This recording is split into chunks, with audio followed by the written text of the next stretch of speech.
So now what we're going to do is we're still continuing on with solving linear equations, but we're going to look specifically at a couple problems where we're dealing with fractions and linear equations. So if you'll remember, we had 6 steps that we were working with in our last video. The first one was solving distributing all of our parentheses. And then the second step was to clear our fractions. Now in this particular problem, notice that we don't have any parentheses, so we don't need to worry about step 1, but we definitely have some fractions going on here. So what we want to find is the lowest common denominator of all of the fractions, so 2, 3, 6, and 5. Remember that the common denominator is the smallest number that 2, 3, 6, and 5 will all divide into. Okay, so we're looking for a number big enough that 2, 3, and 6, and 5 all divide evenly. So one way to do that is to start with your largest number, and that number happens to be 6, and working through his multiples. So if I look at 6, 6 will work for 2 and 3 and 6, but it won't work for 5. 5 doesn't divide into 6, so that wouldn't work. Our next multiple is 12. Again, the same thing. It's working for 2 and 3 and 6, but not 5. Our next multiple is 18. Same thing.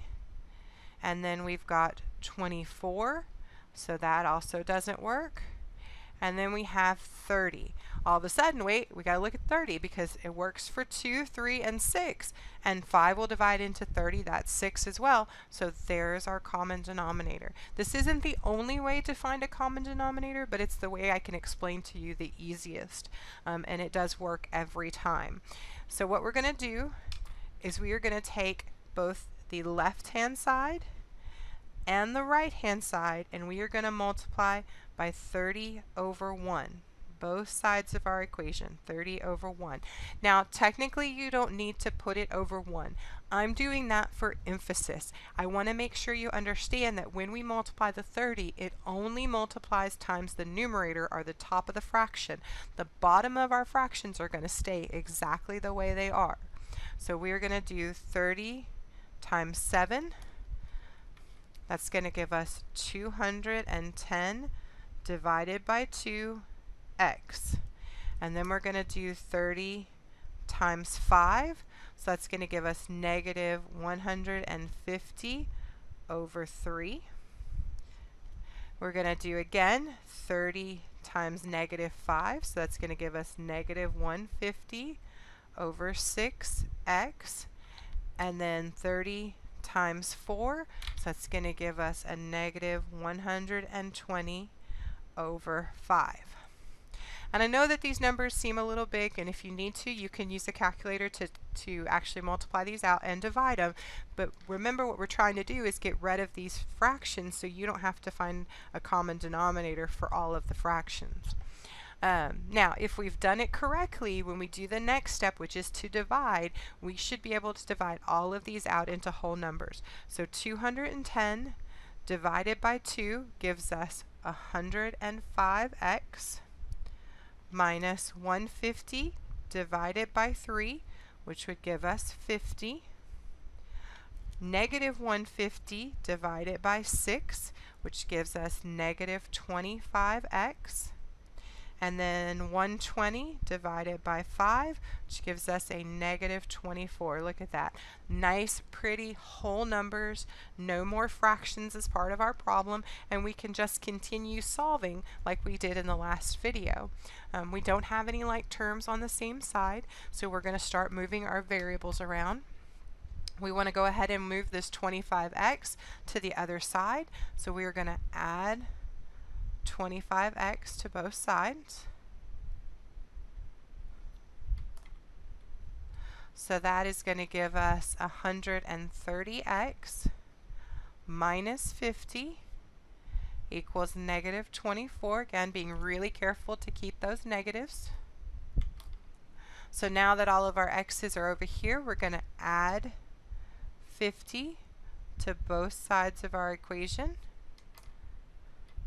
So that's going to give us 130x equal to, I believe that is 26. So 26. And then we're going to come in here and we're going to divide by 130. Okay. So this would be x equals 26 over 130. Now definitely right off the bat I can tell that these guys are both divisible by 2. So let's divide out that 2. Let me move this up, sorry. And we can say that x is equal to 13 over 65. Okay. Really quick, especially with prime numbers like 13, just check to make sure that 65 is not also divisible by 13. It actually is, so we do need to reduce this again by 13. And we end up saying that x is equal to 1 over 5. Again, you can leave it in the fraction format, or you could have up here done 26 divided by 130 and said that x equals 0.2. Either one is an acceptable answer, just whatever you feel comfortable with.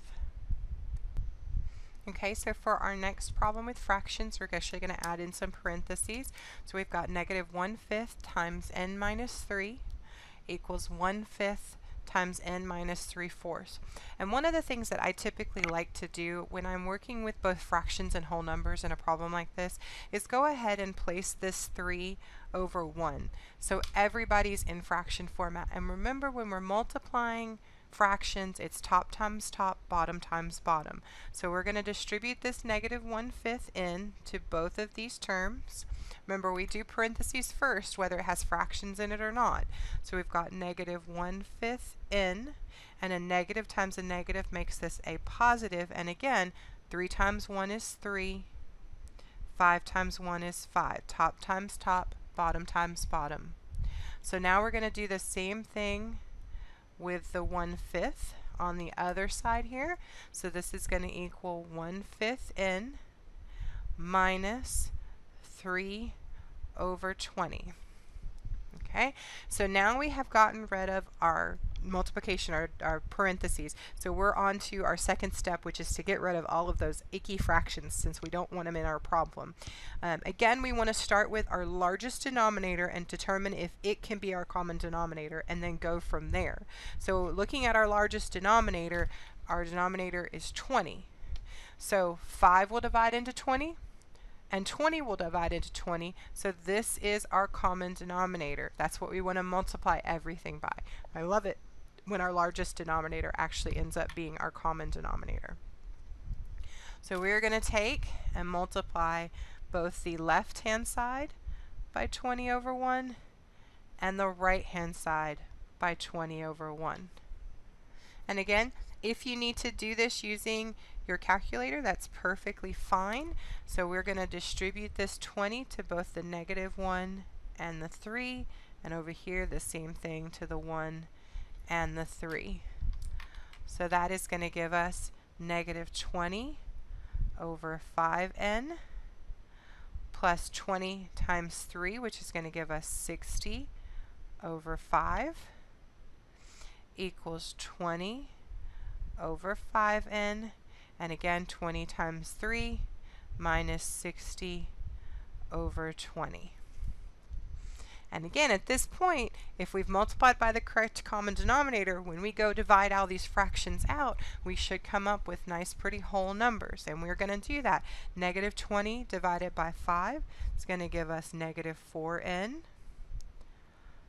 plus we've got 60 divided by 5, which is going to give us 12.